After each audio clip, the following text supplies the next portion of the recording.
L'invitation de mon père pour son anniversaire disait explicitement « Soirée réservée aux adultes. Ne venez pas avec votre fille. » Je suis une mère célibataire, alors j'ai répondu que je ne viendrais pas. Sa réponse a été cinglante, tant mieux. Nous n'avons pas besoin de tes drames ni de tes erreurs. 2 jours plus tard, mon père est entré dans son restaurant préféré à Annecy pour son grand dîner. Il s'est figé sur place. Pourquoi ? Parce que j'étais assise à la meilleure table VIP, en compagnie du préfet de la région. Et le préfet tenait ma fille dans ses bras, parce qu'il est son parrain. Mon père a tenté de s'approcher, mais la sécurité l'a stoppé net. Ce qu'il ne savait pas, c'est que cette soirée allait marquer la fin de son emprise sur ma vie. Avant de vous raconter comment j'ai orchestré la plus douce des revanches, j'aimerais savoir d'où vous écoutez cette histoire. Dites-moi en commentaire votre ville ou votre pays, et quelle heure il est chez vous en ce moment. J'adore lire vos commentaires du monde entier. Tout a commencé un mardi matin, un matin qui semblait pourtant promettre une journée radieuse. Le soleil se levait doucement sur le lac d'Annecy, baignant mon petit appartement d'une lumière dorée et réconfortante. J'étais dans la cuisine, en train de préparer des tartines beurrées pour Lison, ma fille de 4 ans. Lison, c'est mon soleil. Elle était assise sur sa chaise haute, ses petites jambes se balançant dans le vide, en train de raconter une histoire passionnante à Pompon, son ours en peluche usé par les câlins. Et là, maman, le dinosaure il a mangé toute la glace à la fraise, s'exclamait-elle avec ce sérieux absolu qu'ont les enfants lorsqu'ils plongent dans leur imaginaire. Je la regardais, le cœur gonflé d'amour. Ses boucles brunes rebelles, ses grands yeux curieux, son rire cristallin. Elle était la perfection incarnée. Pour moi, elle n'était pas un fardeau, elle n'était pas un obstacle. Elle était ma raison de vivre, ma force, mon tout. Je lui ai essuyé une tache de confiture sur la joue, savourant ce moment de paix simple. Je ne savais pas encore que cette paix allait être brutalement brisée dans les minutes qui suivaient. Mon téléphone a vibré sur le plan de travail. Un email. L'expéditeur, Sibylle, ma sœur aînée. Rien que de voir son nom, mon estomac s'est noué. Sibylle ne m'écrivait jamais pour prendre des nouvelles. Dans notre famille, la communication était toujours transactionnelle ou critique. J'ai essuyé mes mains sur un torchon et j'ai ouvert le message. L'objet du mail était écrit en majuscules, comme un ordre aboyé par un sergent-chef, anniversaire DE Papa 65 ans, important. J'ai pris une inspiration et j'ai commencé à lire. C'était une invitation formelle, presque administrative, pour un dîner au restaurant l'Imperial Palace, l'établissement le plus prestigieux d'Annecy, pour le samedi suivant. Le ton était pompeux, parlant de célébrer l'héritage et la réussite de notre père, Hubert. Mais ce sont les dernières lignes, écrites en gras et soulignées, qui m'ont fait l'effet d'une gifle. Code vestimentaire, tenue de soirée exigée. Cet événement est strictement réservé aux adultes. Aucun enfant ne sera admis. Merci de prendre vos dispositions. J'ai relu la phrase 3 fois. Aucun enfant. C'était clairement dirigé contre moi. Mes sœurs, Sibylle et Daphné, n'avaient pas d'enfants. J'étais la seule. C'était une façon polie, mais brutale, de me dire « Lison n'est pas la bienvenue ». Juste après l'email, un message texte de Sibylle est apparu sur mon écran, confirmant mes soupçons avec la subtilité d'un bulldozer. « Roxane, j'ai envoyé l'invitation. On sait que tu utilises souvent la petite comme excuse pour partir tôt ou pour attirer l'attention. Cette soirée est pour papa. C'est du standing. On veut que ce soit classe. Alors, trouve une nounou ou débrouille-toi, mais ne ramène pas ta fille. » J'ai regardé Lison. Elle chantonnait maintenant, offrant un morceau de pain à son ours. Elle était si innocente, si pure. Comment ma propre famille pouvait-elle voir cette petite merveille comme une nuisance?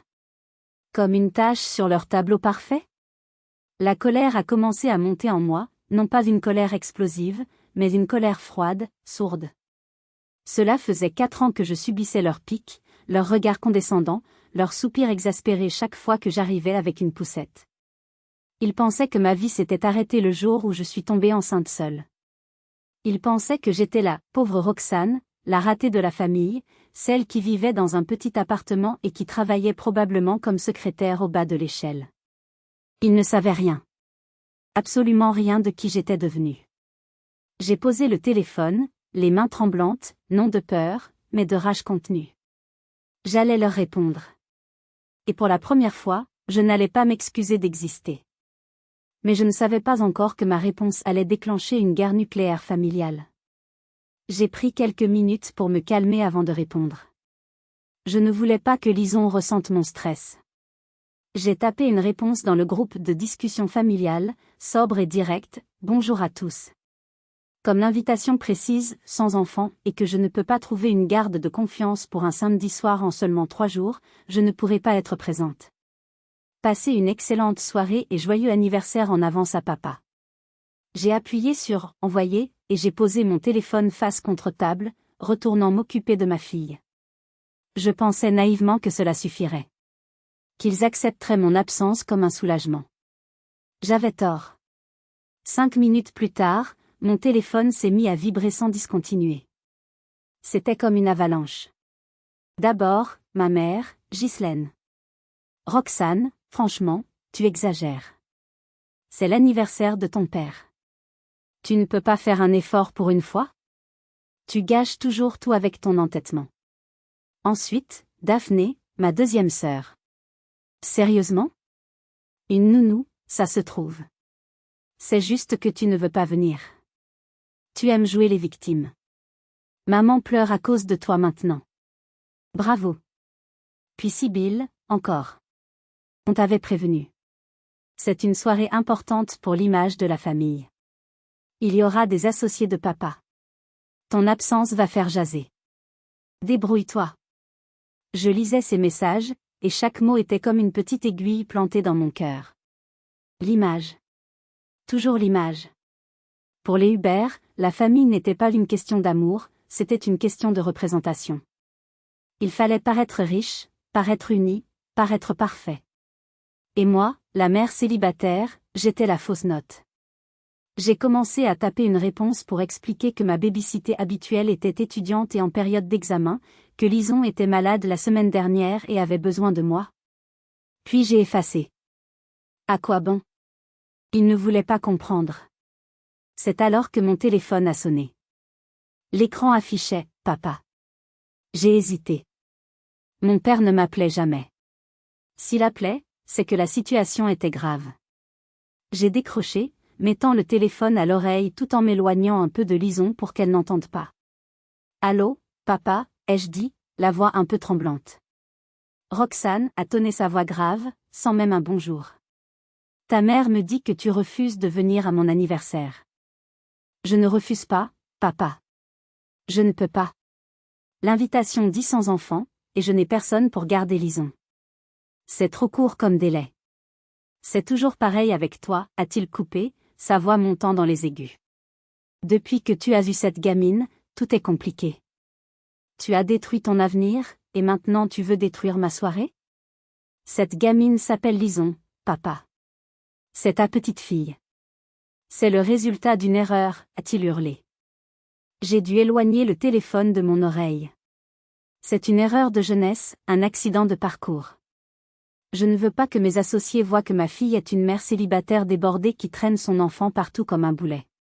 Si tu ne peux pas la faire garder, alors ne viens pas. De toute façon, on n'a pas besoin de tes drames. On n'a pas besoin que tu nous affiches. Le silence qui a suivi ces mots était assourdissant.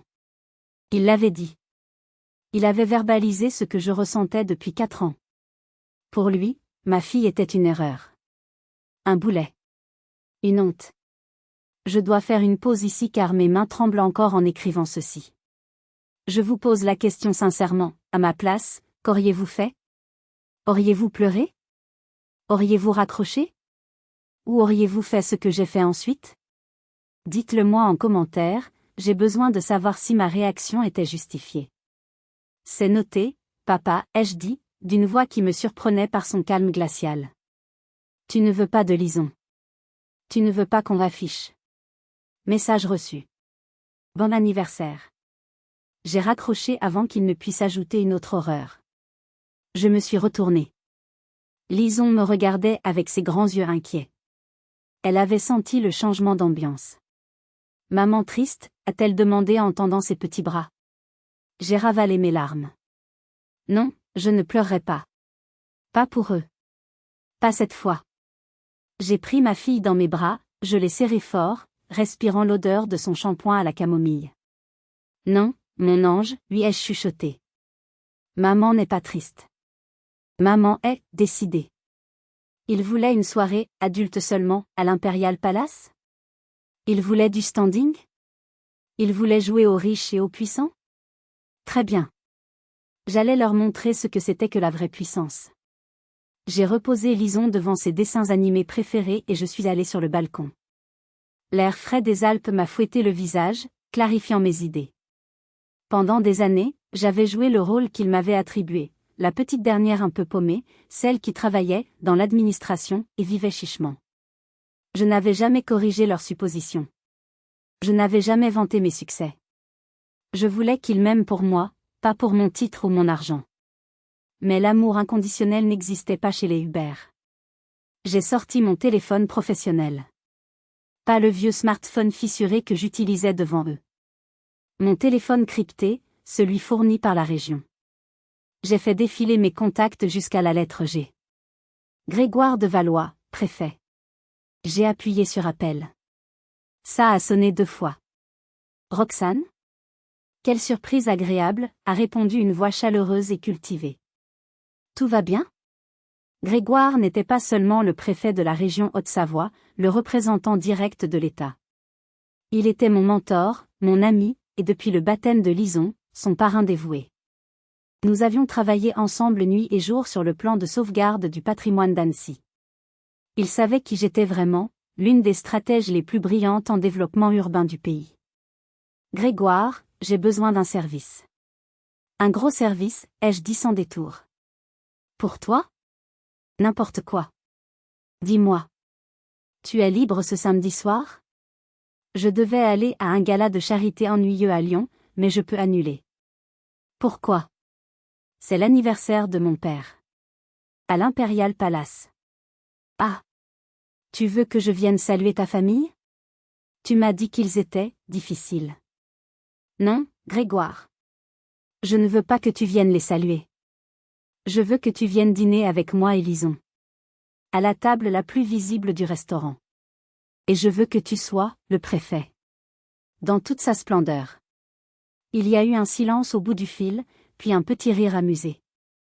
Grégoire était un homme d'esprit, il comprenait vite. Ils t'ont encore manqué de respect? Ils ont dit que Lison était une erreur. Ils m'ont interdit de venir avec elle. Le ton de Grégoire a changé instantanément. La chaleur a disparu, remplacée par l'acier froid de l'homme d'État. Samedi soir, 19h30. Je viendrai vous chercher avec la voiture officielle. Et Roxane?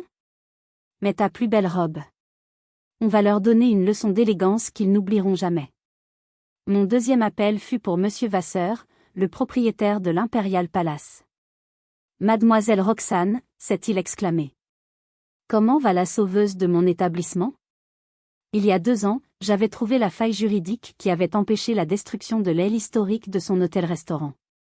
Il me devait une fière chandelle. Monsieur Vasseur, j'ai besoin d'une table pour samedi soir. Pour 3 personnes. Samedi? C'est complet, ma chère. J'ai un grand groupe, une famille locale, les Hubert je crois. Je sais. C'est ma famille. Mais je ne dîne pas avec eux. Il a marqué une pause, confus. Je veux la table de la mezzanine. Celle qui surplombe la salle principale. La loge royale, comme vous l'appelez. Mais, c'est la table que je réserve pour les ministres ou les stars de cinéma. Je viendrai avec le préfet de Valois. Oh. Je vois. Considérez que c'est fait. Je vous préparerai le menu dégustation spécial. Discrétion absolue? Jusqu'au moment où je déciderai de me montrer, ai-je répondu. J'ai raccroché. Le plan était en marche. J'ai regardé mes mains. Elles ne tremblaient plus. J'étais calme. D'un calme terrifiant. J'allais aller à ce dîner. J'allais emmener ma fille. Et nous allions être la chose la plus spectaculaire de toute la soirée. Mais restait une question, serais-je capable de tenir tête à mon père quand les masques tomberaient? Le samedi est arrivé avec une lenteur exaspérante. Toute la semaine, j'avais ignoré les messages du groupe familial qui discutait du menu, des cadeaux pour papa, et qui lançait des piques passives-agressives sur mon absence. C'est dommage que tout le monde ne fasse pas l'effort d'être là, écrivait Daphné. Je n'ai pas répondu. Mon silence était ma première arme. À 17h, j'ai commencé à me préparer. Ce n'était pas une simple mise en beauté, c'était un rituel de guerre. J'ai ouvert le fond de mon armoire, là où je cachais ma vie secrète. J'ai sorti une robe que ma famille n'avait jamais vue. Une robe noire, longue, d'une coupe architecturale, signée par un grand créateur parisien. Pas de logo, pas de paillettes vulgaires comme celles que ma mère adorait. Juste une élégance pure, une soie lourde qui tombait parfaitement, sculptant une silhouette de femme de pouvoir. Je me suis maquillée avec soin. Un teint parfait, un trait d'eyeliner tranchant comme une lame, et un rouge à lèvres rouge profond. J'ai relevé mes cheveux en un chignon sophistiqué, dégageant mon cou et mes épaules. En me regardant dans le miroir, je n'ai pas vu la mère célibataire fatiguée que ma famille méprisait. J'ai vu Roxane, la stratège, la femme qui gérait des budgets de plusieurs millions d'euros, la femme que les maires et les députés consultaient avec respect. « Maman, tu es une princesse ?» Je me suis retournée. Lison était là, dans sa petite robe de velours vert émeraude que j'avais achetée spécialement pour ce soir. Avec ses petits souliers vernis et son ruban dans les cheveux, elle ressemblait à une poupée de porcelaine, mais avec ce regard vif et intelligent qui la caractérisait. « Non, ma chérie, lui ai-je dit en m'accroupissant pour être à sa hauteur. Ce soir, je ne suis pas une princesse. Et toi non plus. Ce soir, nous sommes des reines. On va voir papy, a-t-elle demandé innocemment. Mon cœur s'est serré. Elle l'aimait, malgré tout. Elle ne comprenait pas le rejet. On va voir beaucoup de gens, Lison. Mais le plus important, c'est qu'on va dîner avec parrain Grégoire. Et on va bien s'amuser, juste nous trois. Tu me promets d'être sage? Oui. Je suis toujours sage avec parrain. À 19h15 précise, une berline noire aux vitres teintées, arborant le macaron tricolore de la République, s'est garée silencieusement devant mon immeuble. Le chauffeur, un homme bâti comme une armoire à glace, est sorti pour nous ouvrir la porte. Grégoire était à l'intérieur, impeccable dans un costume sur mesure gris anthracite. Il avait cette aura naturelle d'autorité que confère le pouvoir lorsqu'il est exercé avec intelligence. « Bonsoir, mesdames » a-t-il dit en nous voyant approcher. Son regard s'est posé sur moi avec une approbation paternelle. « Roxane, tu es éblouissante. Ils ne vont pas s'en remettre. » Il a tendu les bras vers Lison qui s'est jetée contre lui. « Parrain. Ma petite Lison. Tu es prête pour le meilleur chocolat chaud de ta vie ?» En montant dans la voiture, j'ai jeté un dernier regard à mon immeuble modeste. Ce soir, je laissais la pauvre Roxane derrière moi. La voiture a démarré, glissant vers le lac, vers l'Imperial Palace, vers mon destin. J'avais le trac, bien sûr. Mon cœur battait à tout rompre contre mes côtes. Mais en serrant la main de ma fille dans la mienne, je savais qu'il n'y avait plus de retour en arrière possible. Le piège était tendu. L'arrivée à l'Imperial Palace fut digne d'un film. Le voiturier a ouvert la porte dès l'arrêt du véhicule. Le directeur, Monsieur Vasseur, nous attendait personnellement sur le perron, ignorant les autres clients riches qui faisaient la queue. Monsieur le préfet, quel honneur, a-t-il dit en s'inclinant légèrement. Mademoiselle Roxane, ravissante comme toujours. Bonsoir Monsieur Vasseur, a répondu Grégoire avec sa voix de baryton qui portait juste assez pour que les gens autour se retournent. Nous sommes pressés, nous passerons par l'entrée privée si cela ne vous dérange pas. Nous avons contourné la file d'attente, pénétrant dans le hall luxueux par une porte latérale dérobée. Mon cœur battait la chamade. Je savais que ma famille devait être arrivée. Ils étaient du genre à arriver tôt pour se faire voir, pour occuper l'espace. Monsieur Vasseur nous a guidés à travers un couloir feutré, puis nous avons monté un escalier en colimaçon discret. Nous avons débouché sur la mezzanine. C'était l'endroit le plus exclusif du restaurant. Un balcon privé, isolé par des balustrades en fer forgé et des voilages légers, qui offrait une vue imprenable sur la grande salle de restaurant en contrebas, tout en nous gardant dans une pénombre protectrice. Votre table habituelle, monsieur le préfet, a dit Vasseur en nous installant. De là-haut, je voyais tout.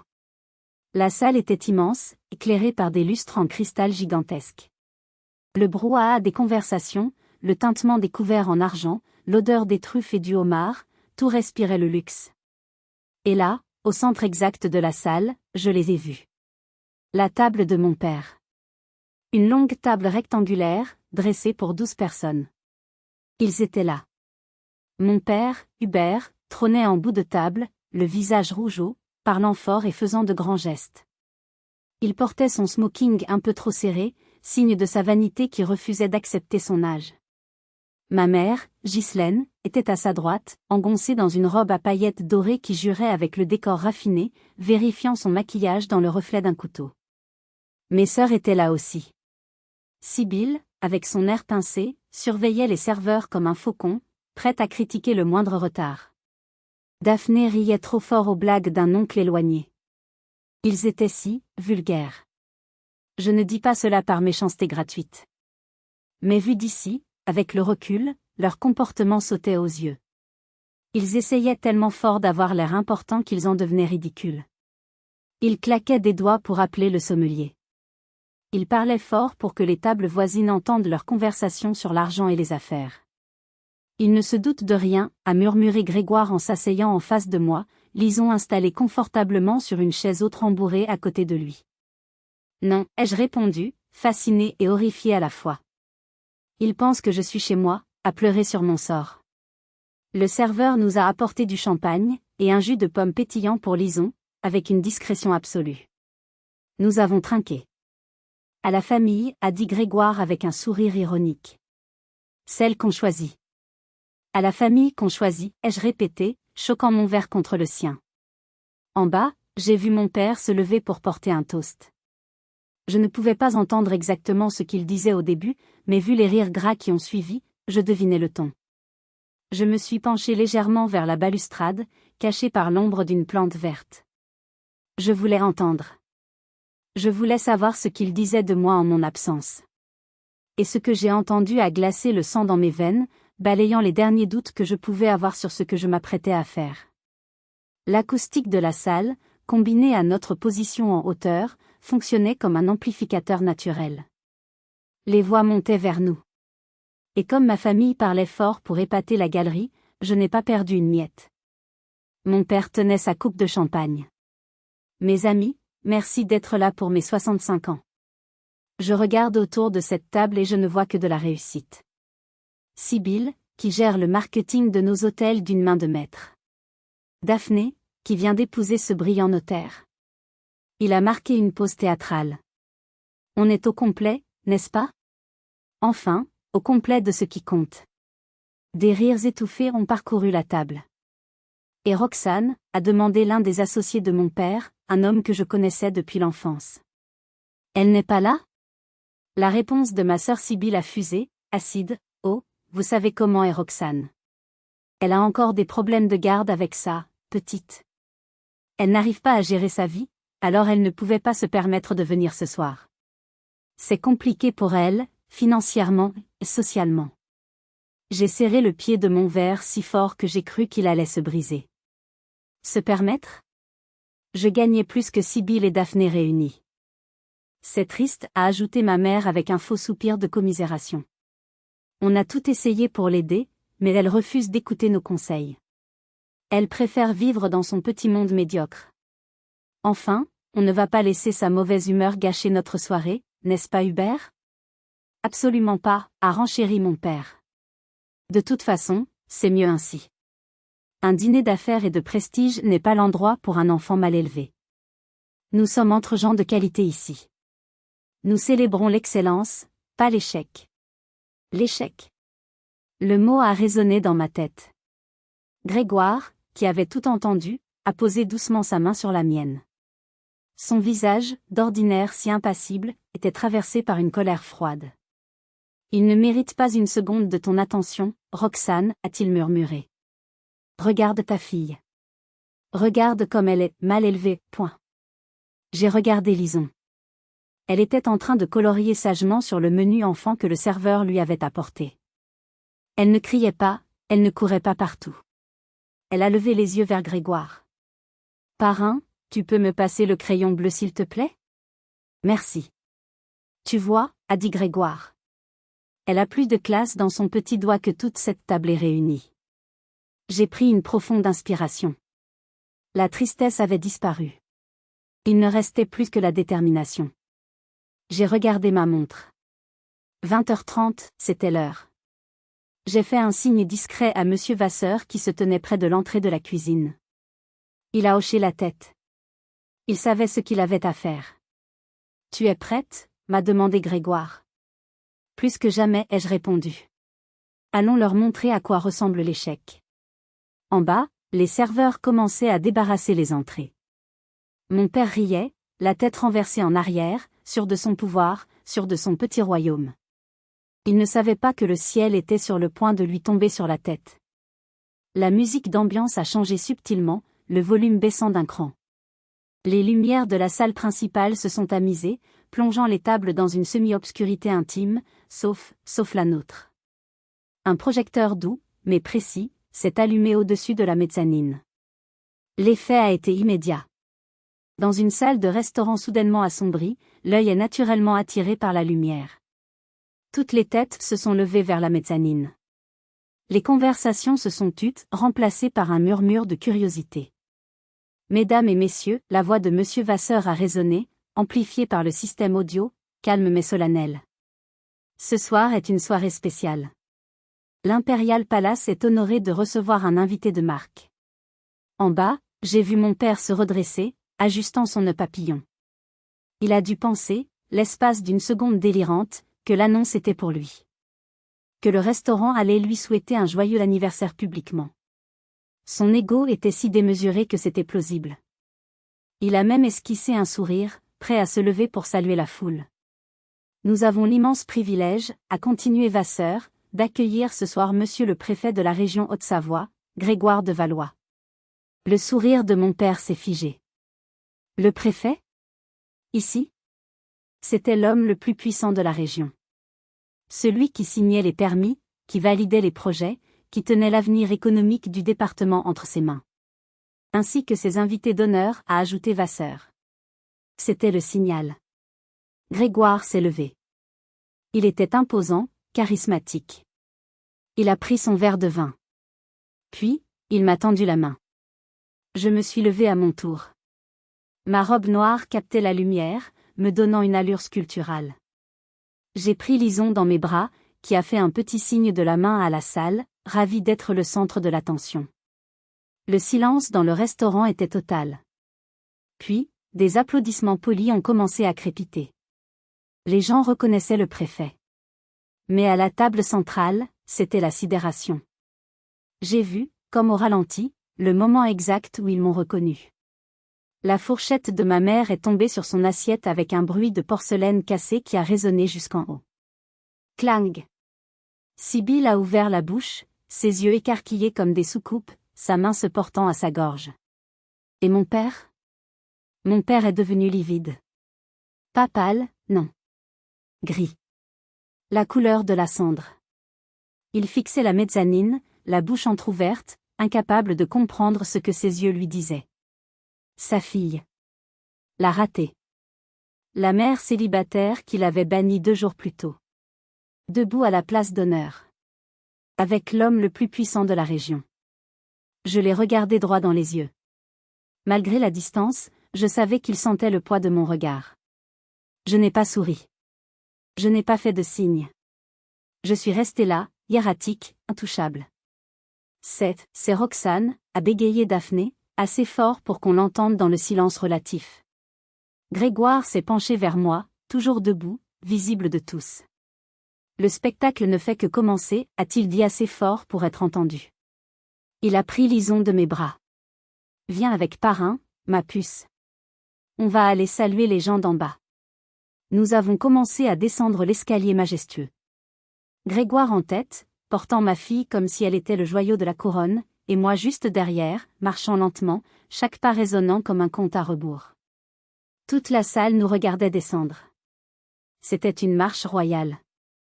Mais pour ma famille, c'était une marche funèbre. Ils étaient pétrifiés.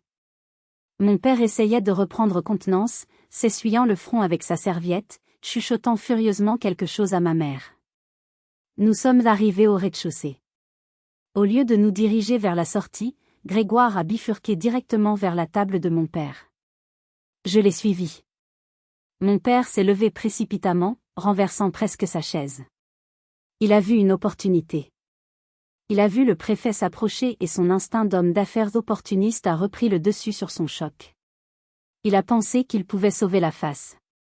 Il a pensé qu'il pouvait retourner la situation à son avantage. Il a tendu les 2 mains, affichant son sourire le plus faux, le plus commercial.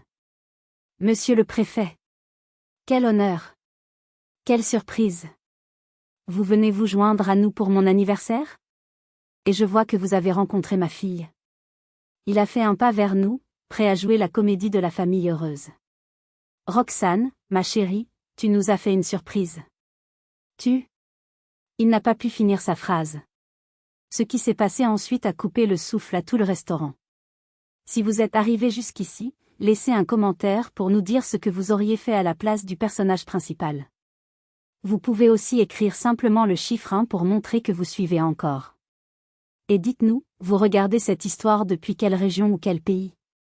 Au moment où mon père a fait ce pas vers nous, 2 hommes en costume sombre, qui dînaient discrètement à une table voisine, se sont levés avec une rapidité fulgurante. C'étaient les officiers de sécurité du préfet. Ils se sont interposés entre mon père et nous. Sans violence, mais avec une fermeté inébranlable. Un mur humain. L'un d'eux a levé une main ouverte.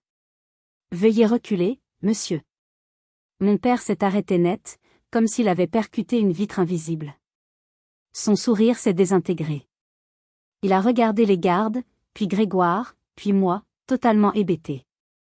Mais c'est ma fille.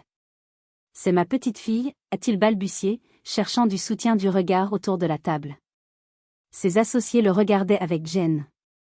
Grégoire s'est arrêté à 2 mètres de la table, hors de portée, toujours avec Lison dans les bras. Lison a regardé mon père et a dit d'une petite voix claire, « Bonjour papy. C'est ton anniversaire ?» Le silence était total. Même les cuisines semblaient s'être arrêtées. Grégoire a pris la parole. Sa voix était calme, polie, mais tranchante comme un rasoir. « Monsieur Hubert, a-t-il commencé. Je vous souhaite un joyeux anniversaire. Cependant, n'approchez pas. Je ne comprends pas, a bredouillé mon père, le visage passant du gris au rouge violacé de l'humiliation. Roxane, dis-leur. Qu'est-ce que c'est que cette mascarade? Je me suis avancée, me plaçant à côté de Grégoire. J'ai croisé les bras. Il n'y a pas de mascarade, papa. Juste le respect de tes règles. Mes règles? L'invitation, ai-je rappelé, ma voix portant clairement dans la salle. Soirée réservée aux adultes. Pas d'enfants. Tu m'as dit au téléphone, on n'a pas besoin de tes drames, on n'a pas besoin que tu nous affiches avec cet enfant. Tu te souviens? Des murmures choqués ont parcouru les tables voisines. Pas d'enfant? C'est sa petite fille? C'était un malentendu, a tenté de mentir mon père, la sueur perlant sur son front. Je n'ai jamais dit ça. Si, tu l'as dit, a coupé Grégoire. Et vous avez ajouté que Lison était une erreur, point. Il a serré Lison un peu plus fort contre lui. Je tiens à vous informer, monsieur Hubert, que cette erreur est ma filleule. Et qu'elle est sous ma protection. Je ne permets à personne, pas même à son grand-père, de la traiter comme un citoyen de seconde zone. Sibylle s'est levée, tremblante de rage et de honte. C'est ridicule. Roxane, arrête ce cirque. Tu te crois où? Tu viens gâcher l'anniversaire de papa avec ton amant le préfet? Le mot « amant » a flotté dans l'air. C'était bas. C'était vil. C'était du Sibylle tout craché. Grégoire a eu un petit rire froid. Ah, mademoiselle Sibylle. Toujours aussi perspicace. Non, je ne suis pas l'amant de votre sœur. Je suis son collègue. Et son admirateur professionnel. Il a regardé l'assemblée, prenant la salle à témoin. Beaucoup d'entre vous connaissent Roxane Hubert comme la « fille discrète ». Mais ce que sa propre famille ignore apparemment, c'est que Roxane est la nouvelle directrice de la stratégie touristique et urbaine de la région. Le choc sur le visage de mon père était indescriptible. Il a ouvert la bouche, mais aucun son n'est sorti. Directeur de la stratégie ? C'était le poste qui validait tous les permis de construire hôtelier. C'était le poste que mon père essayait de courtiser depuis des années par des pots de vin et des déjeuners d'affaires. C'est impossible, a chuchoté ma mère. Elle travaille à la mairie, aux archives. Non, madame, ai-je répondu. Je travaille sur le plan Annecy 2030 minutes depuis 4 ans. Pendant que vous vous moquiez de mes vêtements simples et de ma petite voiture, je gérais un budget de 50 millions d'euros. Pendant que vous me traitiez de raté parce que j'étais mère célibataire, je construisais l'avenir de cette ville. J'ai sorti de ma pochette une enveloppe épaisse. Je l'ai posée sur le coin de leur table, près du gâteau d'anniversaire qui n'avait pas encore été servi. Qu'est-ce que c'est ? A demandé mon père, la voix éteinte. La vérité, ai-je dit. Et les conséquences. Mon père a regardé l'enveloppe comme si c'était une bombe. Et d'une certaine manière, c'en était une. Ouvre-la, ai-je ordonné doucement. Il l'a ouverte avec des doigts tremblants. Il en a sorti 3 documents. Le premier, ai-je expliqué pendant qu'il lisait, c'est la copie de ma nomination officielle, signée par le ministre. Juste pour que tu saches que ce n'est pas une blague. Je suis la personne qui a le dernier mot sur tous les projets de développement de la Haute-Savoie. Je l'ai vu déglutir péniblement. Ses associés se penchaient pour voir le document, impressionnés. L'un d'eux a murmuré « Félicitations, Roxane. C'est un poste incroyable. » Mon père ne l'a même pas entendu, trop occupé à fixer le papier. Le deuxième document, ai-je continué, implacable, concerne ton projet d'extension de l'hôtel, le Belvédère. Tu sais, celui pour lequel tu attends une autorisation depuis 6 mois ? Celui dont tu te vantais tout à l'heure ? Il a levé les yeux vers moi, une lueur de peur pure dans le regard. Tu t'occupes de ce dossier ? Oui. Et si tu lis le document, tu verras qu'il est rejeté. Rejeté, a crié Sibylle. Tu ne peux pas faire ça. C'est la famille. On va faire faillite si on ne construit pas cette aile. Il est rejeté, ai-je poursuivi calmement, ignorant les cris de ma sœur, parce qu'il ne respecte pas les normes environnementales que j'ai écrites. Et parce que je ne valide pas les projets portés par des entreprises dont l'éthique est douteuse. Tu te venges, a sifflé ma mère. C'est de la vengeance pure et simple. Tu es une enfant gâtée et méchante. Non, maman. C'est de la justice. Si vous m'aviez parlé de ce projet, si vous m'aviez demandé conseil au lieu de me mépriser, je vous aurais aidé à le modifier pour qu'il soit conforme. Je vous aurais montré comment obtenir les subventions. Mais vous étiez trop occupé à avoir honte de moi pour réaliser que j'étais votre meilleur allié. J'ai pointé le 3e document, une simple impression bancaire. Et ça, c'est pour Lison. Mon père a regardé le papier. C'était un relevé de compte épargne au nom de ma fille. Le solde affichait 6 chiffres. C'est ton argent, a-t-il demandé, incrédule. C'est l'argent que j'ai gagné, investi et économisé. Sans votre aide. Sans votre héritage dont tu me menaces tout le temps de me déshériter. Je n'ai pas besoin de ton argent, papa. Lison n'a pas besoin de ton argent. Elle a une mère qui est une lionne. Elle a un parrain qui est préfet. Elle a un avenir brillant. J'ai repris mon souffle. Toute la salle nous écoutait. Je sentais les regards admiratifs des inconnus, et les regards gênés des amis de mon père. Ils voyaient enfin la dynamique toxique exposée au grand jour. Tu as dit que Lison était une erreur, ai-je conclu, ma voix tremblant légèrement sous le coup de l'émotion contenue. Regarde-la bien, papa. Regarde cette erreur. Elle est polie, elle est intelligente, elle est aimée. La seule erreur ici, c'est la façon dont vous m'avez traité. Grégoire a posé une main sur mon épaule. Je pense que tout est dit, Roxane. Mon père était effondré sur sa chaise. Il avait l'air d'avoir vieilli de 10 ans en 10 minutes. Son anniversaire, son triomphe social, s'était transformé en son pire cauchemar. Il était humilié devant ses pairs, démasqué devant sa famille, et vaincu par la fille qu'il avait sous-estimée. Roxane? A-t-il tenté, la voix rauque. Attends. Je me suis penchée vers lui, une dernière fois. Joyeux anniversaire, papa. Profite de ta soirée sans enfant. Tu as obtenu exactement ce que tu voulais. Nous partons. Je me suis retournée. Grégoire m'a souri. On va manger une glace ailleurs? Oui, ai-je dit. Ailleurs. Nous avons tourné les talons. La traversée du restaurant vers la sortie a été l'un des moments les plus forts de ma vie. Je ne marchais pas, je flottais. Je sentais le poids de 4 années de critiques, de doutes et de complexes s'envoler de mes épaules. Les gens nous regardaient passer avec respect. Certains ont même esquissé un petit signe de tête ou un sourire complice. Ils avaient compris. Ils avaient vu la brute se faire remettre à sa place. Derrière nous, le chaos s'installait à la table de mon père. J'entendais Sibylle crier après les serveurs, Daphné pleurer, et ma mère essayer de calmer mon père qui semblait avoir du mal à respirer. Les associés, eux, se levaient. J'ai entendu l'un d'eux dire, « Hubert, je pense qu'on va en rester là. J'ai besoin de revoir ma position sur notre partenariat au vu de tout ça. » Il le lâchait. Les rats quittaient le navire. Nous sommes sortis dans l'air frais de la nuit. Le lac d'Annecy scintillait sous la lune. Le chauffeur nous a ouvert la portière. Une fois à l'intérieur de la voiture, à l'abri des regards, j'ai tout relâché. J'ai éclaté en sanglots. Pas des larmes de tristesse, mais des larmes de décompression nerveuse. Lison m'a tapoté la main. « Pourquoi tu pleures, maman?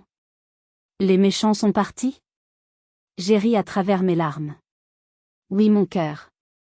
Les méchants sont partis. Grégoire m'a tendu un mouchoir en tissu brodé. Tu as été magistrale, Roxane. Digne. Puissante. Je suis fière de toi. Merci Grégoire. Pour tout. Sans toi. Sans moi, tu aurais quand même été formidable. J'ai juste fourni la scène et l'éclairage. Le talent, c'est toi. Nous avons fini la soirée dans une petite crêperie du centre-ville, loin du luxe et des paillettes. Lison a eu sa crêpe au chocolat. Nous avons ri. Pour la première fois depuis longtemps, je me sentais libre. Libre de leur jugement. Libre de leur besoin d'approbation. J'avais coupé le cordon, et j'avais survécu. Mieux, j'avais gagné. Je suis rentrée chez moi ce soir-là, j'ai couché Lison, et j'ai dormi comme un bébé. Je pensais que c'était fini. Que j'avais mis un point final à l'histoire. Mais le lendemain matin, un dimanche pluvieux, on a sonné à ma porte. J'ai regardé par le Judas. C'était ma mère. Et Sibylle. Elles étaient trempées, sans parapluie, et elles avaient l'air misérables. J'ai hésité à ouvrir. Je pouvais les laisser là. Je pouvais appeler la police. Mais une partie de moi, la partie stratège, voulait savoir ce qu'elles avaient à dire. J'ai ouvert la porte, mais je suis restée sur le seuil, leur bloquant l'entrée. « Qu'est-ce que vous voulez ?» ai-je demandé froidement. Elles ne m'ont pas insultée. Elles n'ont pas crié. Ma mère a levé des yeux rouges vers moi. « On doit parler, Roxane. S'il te plaît. C'est à propos de l'hôtel. La banque nous a appelés ce matin. Ils veulent retirer leurs fonds parce que le permis est refusé. » La scène était presque pathétique. Ma mère, Ghislaine, toujours si impeccable, avait du mascara qui coulait sous ses yeux. Sibylle, d'habitude si arrogante, regardait ses chaussures de marque tachées de boue. « Vous voulez entrer ?» ai-je proposé, non par gentillesse, mais parce que je ne voulais pas que mes voisins entendent leurs supplications. Elles sont entrées timidement dans mon appartement. C'était la première fois qu'elles venaient ici. Elles ont regardé autour d'elles avec surprise. Ce n'était pas le taudis qu'elles imaginaient. C'était un appartement décoré avec goût, lumineux, rempli de livres et de jouets de qualité.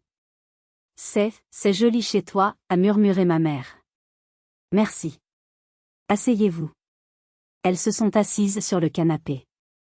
Je suis restée debout. « Alors ?» Sibylle a pris la parole, la voix tremblante. « Papa est mal. Très mal. Le médecin est passé ce matin. Sa tension est au plafond. Il a peur, Roxane. Peur de tout perdre. Il aurait dû y penser avant de m'humilier, ai-je répondu sèchement. On sait, a dit ma mère en se tordant les mains. On a été horrible. Hier soir, quand on t'a vu là-haut, on a réalisé à quel point on s'était trompé sur toi. Tu es devenu quelqu'un d'important. J'ai eu un rire amer.